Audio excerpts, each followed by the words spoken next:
할렐루야. 오늘도 말씀의 자리에 나오신 여러분들을 주님의 이름으로 환영하고 축복합니다. 오늘 하나님께서 주신 말씀 함께 나누겠습니다. 오늘의 말씀은 시편 102편 1절에서 16절까지 있는 말씀입니다. 시편 102편 1절에서 16절까지. 오늘 주제 선고가 되는 12절에 있는 말씀 우리 함께 봉독하겠습니다. 여호와여, 주는 영원히 계시고 주에 대한 기억은 대대에 이르리이다. 아멘. 사랑하는 성도 여러분, 오늘 저와 여러분이 함께 봉독한 본문 12절에 있는 말씀은 기쁨과 평안의 띠에 불려졌던 노래가 아닙니다. 앞서 기록된 11절에 있는 말씀을 보면 시인은 자기 생명이 꺼져가는 그림자와 같고 시들은 풀과 같다고 고백하고 있습니다. 그리고 이 비명 같은 절망의 끝에서 겨우 그가 붙들어낸 말은 이것입니다. 나는 끝나가지만 주님은 영원하십니다. 오늘 우리가 이 본문에서 만날 핵심이 바로 이 고백인 줄 믿습니다. 오늘의 말씀을 제가 묵상하면서 떠올랐던 성경의 인물이 한 사람이 있습니다. 바로 엘리야입니다. 저와 여러분이 너무나 잘 알고 있는 것처럼 엘리야는 바알과 아세라 선지자 850명과 함께 대적하여 하나님의 승리를 경험케 했던 뛰어난 선지자였습니다. 그리고 엘리야는 하나님이 온 백성들 가운데 그토록 선명하게 그분의 승리를 나타내셨기 때문에 이제는 왕과 백성들이 그분께로 돌아와서 회복을 이루고 나라의 부흥을 경험하게 될 것이라고 생각했었습니다. 그러나 그의 현실은 어떠했습니까? 이세벨이 그에게 보냈던 사자의 말 한마디가 그를 무너뜨렸습니다. 내가 내일 이맘때에 반드시 내 생명을 빼앗겠다. 그에게 던지워진 이 말 한마디는 그가 가졌던 승리의 온기가 채 가시기도 전에 그의 마음을 사로잡고 말았습니다. 엘리야는 광야로 도망쳐 로뎀나무 아래 주저앉아 버립니다. 그리고 그곳에서 하나님께 죽기를 간구합니다. 여호와여, 넉넉하오니 지금 내 생명을 거두어 주옵소서. 나는 내 조상들보다 낫지 못하니이다. 갈멜산에서 하나님의 살아계심을 증거하며 경험했음에도 불구하고 나를 죽이겠다는 현실 앞에서 엘리야 또한 무릎을 꿇고 말았던 것입니다. 여러분, 우리가 신앙생활 하면서 가장 힘든 부분이 이런 모습이 아닙니까? 하나님의 살아계심을 모르는 것이 아닙니다. 그분의 역사하심을 경험하지 못한 것도 아닙니다. 하지만 정작 내 삶을 조여오는 현실의 문제 앞에서는 좀처럼 믿음의 태도를 지키는 것이 너무나 힘이 듭니다. 갈멜산의 승리를 경험하고도 현실 앞에 무릎 꿇고 자신의 생명을 거두어 달라고 얘기했던 엘리야의 모습도 현실의 무게가 얼마나 크고 무서운지를 우리에게 보여주고 있습니다. 오늘 본문의 시인도 엘리야와 다르지 않는 어려운 상황 앞에 서 있습니다. 그리고 오늘 우리도 같은 자리에 앉아 있습니다. 주일이면 성전에서 하나님의 살아계심을 고백하지만 교회의 문을 나서는 순간 사방에서 들려오는 위협적인 소리들이 우리를 덮칩니다. 기도하고 있으나 삶은 제자리이고 믿음은 있으나 현실은 여전히 막막합니다. 도무지 무엇을 붙들어야 하는지 광야의 로뎀나무가 바로 우리의 현실처럼 느껴질 때가 있다는 것입니다. 오늘 본문은 바로 그 절망의 지점에서 또 탄식의 순간에 어떻게 우리가 하나님의 영원한 소망을 붙들 수 있는지 고백하고 있습니다. 오늘 말씀을 통해서 나의 괴로운 날에 어떻게 살아가야 하는지 함께 살펴보면서 은혜를 나누고자 합니다. 그러면 우리의 괴로운 날에 우리가 해야 할 일은 무엇일까요? 그 첫 번째는 바로 나의 실상을 가감없이 쏟아내는 것입니다. 먼저 1절과 2절에 있는 말씀 함께 보겠습니다. 여호와여 내 기도를 들으시고 나의 부르짖음을 주께 상달하게 하소서. 나의 괴로운 날에 주의 얼굴을 내게서 숨기지 마소서. 주의 귀를 내게 기울이사 내게 부르짖는 날에 속히 내게 응답하소서. 아멘.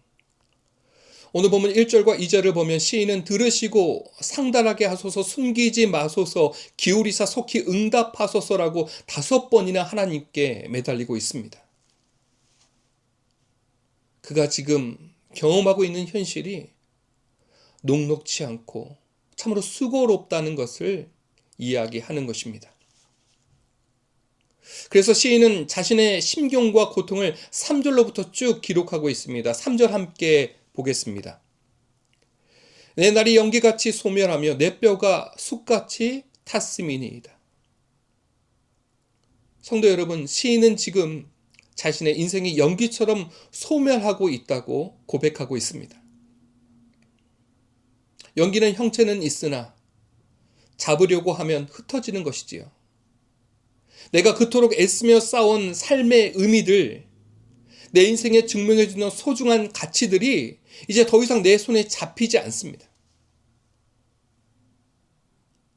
인생이 참 덧없다라는 말처럼 막막함이 그의 현실을 주도하고 있는 것입니다. 그토록 애쓰며 쌓아왔던 삶의 의미들, 내 인생을 증명해주는 소중한 가치들이 이제 더 이상 그의 손에 잡히지 않습니다. 그뿐만이 아닙니다. 내 뼈가 숯같이 탔다고 말합니다. 히브리인들에게 뼈는 인간을 지탱하는 본질이자 가장 단단한 기반입니다. 그런데 그 뼈가 숯이 되었다고 합니다. 시인은 뼈가 불에 타버려 본래의 강함을 잃어버리고 조금만 건드려도 검은 가루가 되어 부서질 것 같은 어려움에 자신이 빠져 있다고 이야기하고 있습니다. 나를 지탱해주던 건강, 나를 지켜주던 신앙의 확신, 나를 버티게 했던 삶의 의미들이 이제는 더 이상 그를 지탱하지 못합니다. 또 어떤 상태에 빠져 있습니까? 이어서 4절 보겠습니다. 내가 음식을 먹기도 잊었으므로 내 마음이 풀같이 시들고 말라 버렸사오며. 음식 먹기를 잊었다는 건 무슨 뜻일까요? 살고자 하는 최소한의 의미마저 잊어버렸다는 것입니다. 살고자 하는 마음이 들지 않으니 영혼은 점점 말라붙어 시들어버린 풀과 같이 되어졌습니다. 그러니 자신이 어떠한 모습으로 보였을까요? 스스로 생각할 때 자신의 모습이 어떻게 비춰졌을까요? 6절과 7절에 있는 말씀 이어보겠습니다. 나는 광야의 올빼미 같고 황폐한 곳에 부엉이 같이 되었사오며 내가 밤을 새우니 지붕 위에 외로운 참새 같으니이다. 시인은 자신을 광야의 올빼미와 황폐한 곳의 부엉이 그리고 지붕 위에 외로운 참새에 비유하고 있습니다. 여기서 등장하는 새들의 공통점이 무엇일까요? 모두가 잠든 밤에 홀로 깨어 있거나 사람이 살지 않는 거친 곳에서 자기의 거처를 잃고 방황하는 존재라는 점입니다. 세상은 여전히 바쁘게 돌아가고 사람들은 다 행복해 보이는데 수많은 사람들 속에 나만 섬처럼 뚝 떨어진 것 같고 내가 느끼는 이 지옥 같은 고통을 아무도 이해하지 못할 것이라는 그 절망이 시인을 사로잡고 있습니다. 그리고 오늘 본문 10절에서 고통의 정점을 찍습니다. 그는 이렇게 고백합니다. 주께서 나를 들어서 던지셨나이다. 여러분 지금 시인이 본문 10절로 이야기하고 싶은 말이 무엇입니까? 앞서 이야기했던 그의 심경과 그의 고통이 마치 하나님의 나를 세상에 내던져 버리신 것처럼 하나님의 나를 이렇게 만드신 것 같다는 느낌에 사로잡혀 있습니다.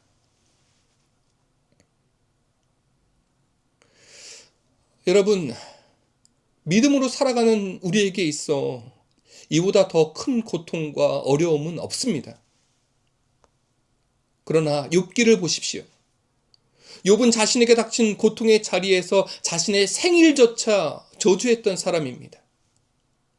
왜 하나님께서 자신에게 고통을 주셨는지 마치 자신의 삶을 관역 삼아 하나님이 어려움을 주신 것 같다고 토로했던 그의 고백이 성경에 기록되어지고 있습니다.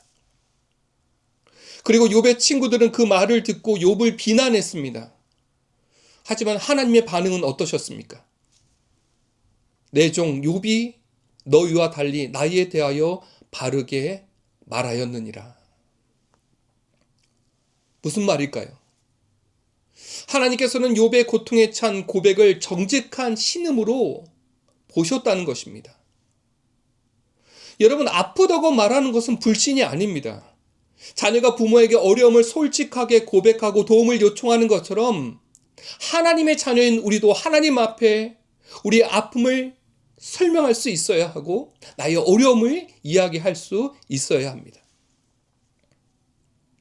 그래서 하나님이 내 아픔을 공감하시고 해결할 수 있는 분임을 믿고 있기에 이런 불평과 불만과 어려움을 이야기할 수 있는 것입니다. 그래서 솔직한 비명은 하나님 앞에 드리는 가장 처절한 신뢰의 표현이 되기도 합니다. 사랑하는 성도 여러분, 저는 오늘 한 가지 아주 구체적인 이야기를 하고 싶습니다. 많은 분들이 고난 중에 이런 생각을 하시는 것 같아요. 하나님께 어떻게 따져 물을 수 있어? 그건 신앙인의 모습이 아니지. 믿음 있는 사람처럼 격식 있게 하나님 앞에 기도해야지. 그래서 속은 무너져 내리는데 예배 시간에는 웃음이 앉아 있습니다. 교회에서는 다 좋아 은혜 받았어라고 이야기하고 있지만 실상 집으로 돌아와서는 벽을 마주보며 눈물을 흘린 우리의 모습들. 저는 그 외로움이 얼마나 크고 얼마나 고통스러운지 알고 있습니다. 하지만 오늘 본문에서 말하는 것은 정반대의 이야기입니다. 시인은 하나님 앞에 아무것도 숨기지 않았습니다. 뼈가 탄다고, 음식을 못 먹겠다고, 밤새 잠을 못 잔다고, 하나님이 나를 던지신 것 같다고 있는 그들의 모습을 고백하고 있습니다. 그리고 하나님은 바로 그 정직한 기도와 노래를 성경에 기록하셨습니다. 바로 우리가 읽고 우리가 따라 기도하기를 원하셨기 때문입니다. 여러분, 우리 가운데도 이런 분들이 계십니다. 진단을 받았는데 가족들에게 말하지 못하고 어려움 속에 계신 분들. 사업이 무너지고 있는데 아직 아무에게도 말하지 못한 분들. 자녀가 돌아오지 않아 매일 밤 그 방을 들여다보는 분들. 배우자와의 관계가 차갑게 식어버려서 어디서부터 손을 대어야 할지 모르는 분들까지. 참 여러 가지 모양으로 각각의 이유로 우리는 우리의 어려움 속에 잠겨 있습니다. 하지만 여러분, 이 짐은 혼자 지고 믿음으로 버텨야 할 일들이 아닙니다. 오늘 시인처럼 하나님 앞에 그냥 다 내려놓으셔야 합니다. 하나님, 제가 지금 너무 힘듭니다. 뼈가 타는 것 같습니다. 당신이 나를 버리신 것 같아서 견딜 수 없습니다. 그 말이 곧 기도가 되는 것입니다. 응답이 더딜수록, 상황이 배신할수록 더 간절히 부러워지는 것이 저와 여러분의 삶이 되어야 합니다. 정직한 비탄은 믿음의 실패가 아니라 인생의 성벽을 세우는 하나님의 은혜의 시작인 줄 믿습니다. 그러므로 사랑하는 성도 여러분, 하나님 앞에 숨김없이 진솔하게 나아가셔서 그 어려움의 때를 기쁨과 소망의 때로 바꾸어 가시는 성도들 되시기를 예수님의 이름으로 축원합니다.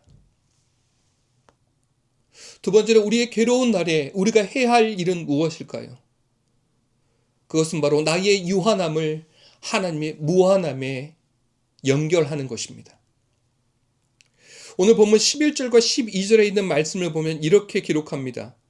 내 날이 기울어지는 그림자 같고 내가 풀에 시들어진 같으니이다. 여호와여, 주는 영원히 계시고 주에 대한 기억은 대대에 이르리이다. 아멘.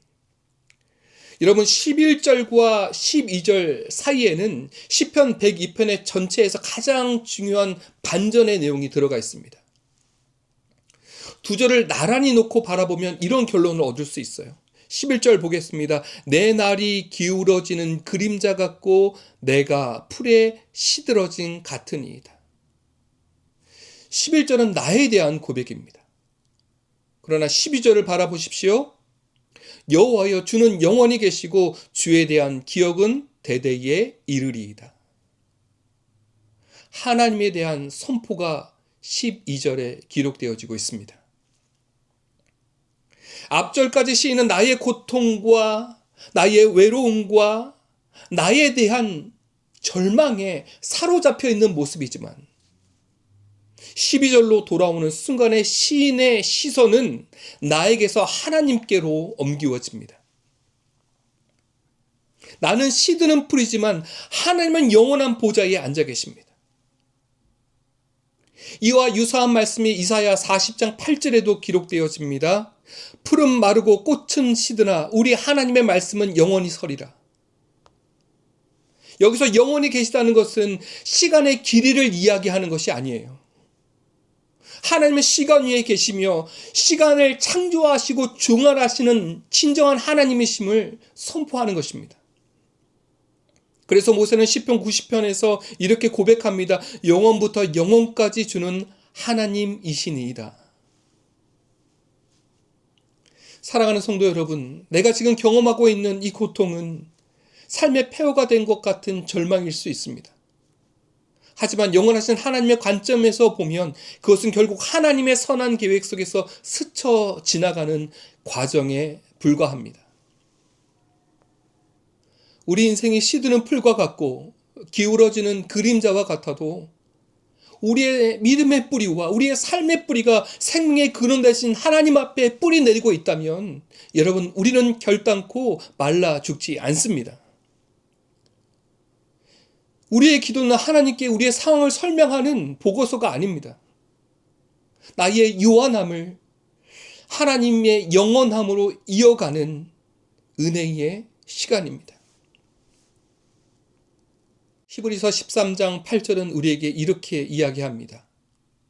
예수 그리스도는 어제나 오늘이나 영원토록 동일하시니라.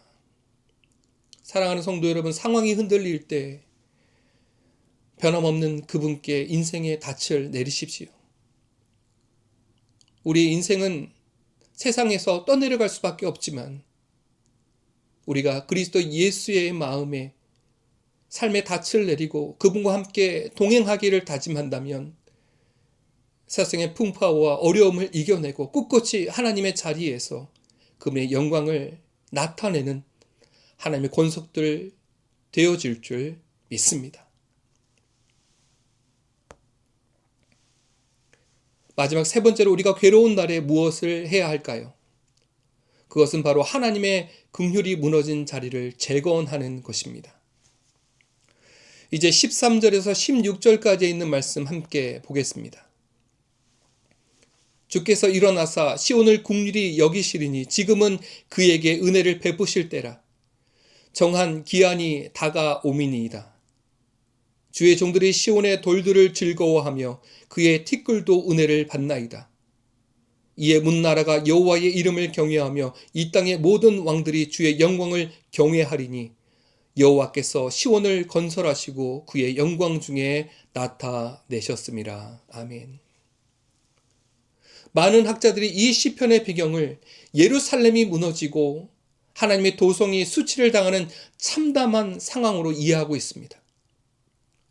도대체 언제 회복되어질지, 과연 회복이 되기는 하는 것인지 아무것도 보이지 않는 막막함 속에 오늘 시인은 서 있습니다. 그런데도 불구하고 시인은 오늘 13절에서 그 정한 기간이 다가오고 있다고 선포합니다. 여러분, 이 시편 기자의 고백이 무엇입니까? 비록 눈앞의 현실은 폐허일지라도 하나님의 시간표 속에 있는 하나님의 때를 내가 믿고 있다는 것입니다. 하나님께서 반드시 응답하시고 회복시키실 그 정하신 때가 있음을 믿음의 눈으로 바라보고 있습니다. 특히 14절을 주목해 보면 주의 종들이 시온의 돌들을 즐거워하며 그의 티끌도 은혜를 받나이다 라고 이야기합니다. 세상 사람들은 무너진 성벽에 돌더미를 보고 이제 끝났어 라고 이야기하며 발로 차고 지나가지만 우리 하나님은 그 무너진 돌 하나하나를 아끼시고 발에 밟히는 티끌조차 소중히 여기신다고 말씀하십니다. 여러분, 하나님은 우리의 상처를 덮어버리거나 없애는 분이 아니십니다. 하나님은 우리의 아픈 자리를 긍휼로 채우셔서 하나님의 영광을 드러내는 통로로 삼으십니다. 여러분, 베드로를 보십시오. 그는 예수님을 3번이나 부인하며 신앙의 성벽이 처참하게 무너져 내렸던 사람입니다. 그러나 부활하신 주님은 디베랴 호숫가에서 그 무너진 자리를 정면으로 대면하셨습니다.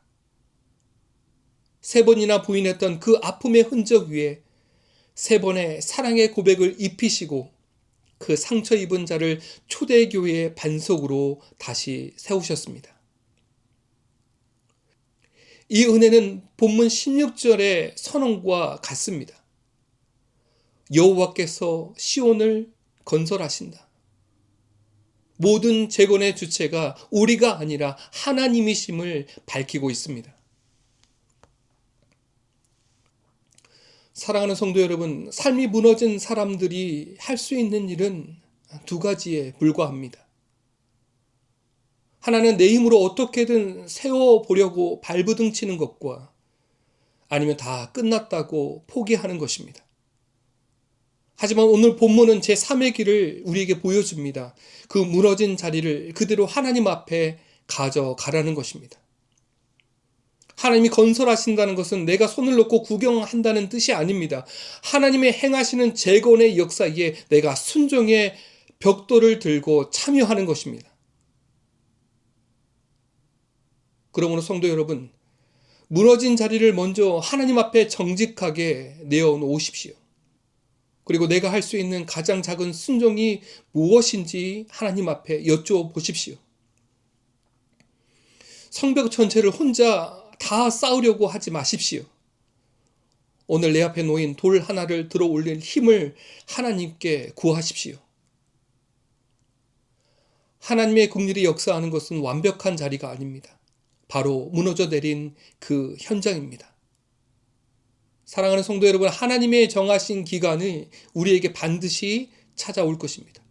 우리가 무너진 그 삶의 현장에서 기도의 자리를 지키고 하나님 앞에 나아간다면 하나님이 우리에게 약속하신 은혜의 때에 하나님의 영광을 선포하고 찬양할 수 있도록 인도하여 주실 줄 믿습니다. 말씀의 결론을 맺습니다. 사랑하는 성도 여러분, 오늘 시인은 여전히 괴로움과 슬픔의 자리에 앉아 있습니다. 상황은 전혀 바뀌지 않았습니다. 그러나 그는 더 이상 외롭지 않습니다. 영원하신 하나님의 보좌 위에 인생의 닻을 내렸기 때문입니다. 여러분, 기억하십시오. 고통은 유한하지만 하나님의 긍휼은 영원합니다. 상황이 해결되어야 평안해지는 삶이 아니라 상황 속에 있어도 영원하신 하나님을 붙들고 서는 삶, 그것이 바로 진정한 믿음의 삶입니다. 무너진 그 자리에서 영원하신 하나님을 붙드십시오. 폐허가 된 성벽 곁에서 기도의 자리를 지키십시오. 그래서 하나님의 회복과 은혜의 때를 맞이하는 성도들 되시기를 주님의 이름으로 간절히 축원합니다. 기도하겠습니다. 전능하신 하나님 아버지, 인생의 메마른 광야를 지나는 중에도 우리를 잊지 않으시고 생명의 말씀 앞으로 불러주심에 감사합니다. 비탄과 탄식뿐인 우리의 삶에 찾아와 주셔서 영원한 하나님의 나라의 소망을 보게 하시니 이 또한 감사를 드립니다. 하나님, 인생의 겨울이 길어질 때가 있습니다. 우리의 마음은 풀같이 시들고 뼈가 타는 듯한 괴로움 속에 때론 놓이기도 합니다. 예배의 자리에 앉아 있으나 여전히 폐허 같은 마음을 부여잡고 주님 앞에 나아갈 때가 있습니다.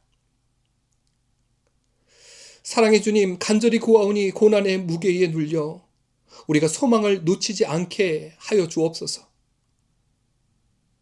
우리는 기울어지는 그림자와 같고 한 줌의 재와 같으나 우리 하나님은 영원한 보좌에 앉아 온 세상을 다스리시는 은혜의 하나님, 능력의 하나님, 창조의 하나님이심을 믿고 의지하오니 흔들리는 상황 앞에 우리의 마음이 무너지지 않게 하시고 무너지는 자리를 누구보다 아끼는 주님의 긍휼 위에 인생의 닻을 내리는 복된 성도들 되게 하여 주시옵소서. 하나님, 우리의 탄식이 하나님 앞에 상달되게 하시고 절망의 구름을 뚫고 나타나실 주님의 영광을 보게 하여 주옵소서.